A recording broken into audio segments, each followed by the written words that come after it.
Wow, I love dropping from the ceiling into the classroom. That's a real classic move. How cool is that?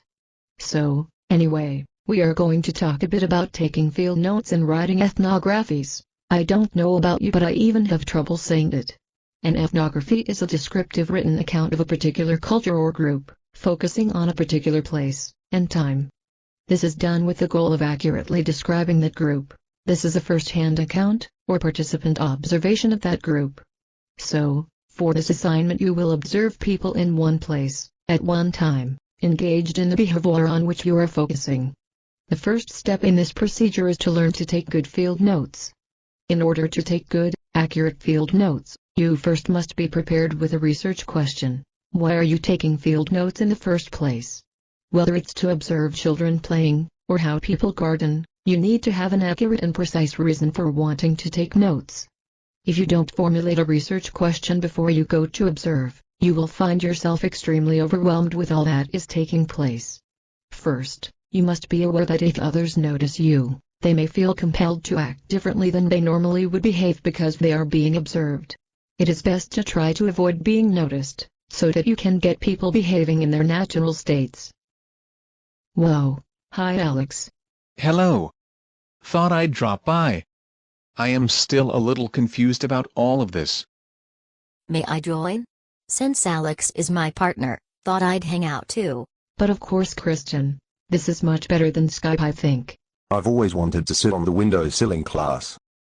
Well, hello Jonathan. It's nice to see all of you so interested in community-based research. What questions do you have about this assignment? How do we develop our research questions? Good question, Jonathan. Your research questions come from the research you did last semester on your topic. What were your hypotheses? Does that make sense? Yes, I think so. Well, hello Jackie. Glad you can join us. Martha and Bianca are working today, and Francis and Kara are watching online. Hey guys! Sorry I am late. I was at a rally in Frankfurt for reproductive rights. It was cool. That's awesome. A great place to do observations and take field notes. Ha, ha. Oh, I don't want to leave Alejandro out. He is watching from his office, I hear. Hola Alejandro también. Espero que todo está bien. The last thing I would like to talk about is thick description in writing ethnographies. I am going to borrow from your writings to explain. This is from Martha's journal. Martha writes, I love the outdoors, I love planting, smelling the fresh earth, and running my fingers through the cool soil.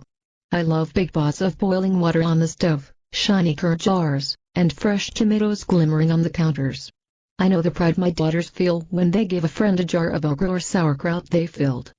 This is thick description. Martha makes the reader feel the soil, see the pots of boiling water. It's like being transported to her kitchen. I'd like to share another example from a paper Jackie wrote in my other class this semester. Jackie writes, on my desk I have a bookmark made of a dried flower laminated between two pieces of plastic so that the flower lays flat and lifeless. It is a beautiful flower because it is soft and delicate.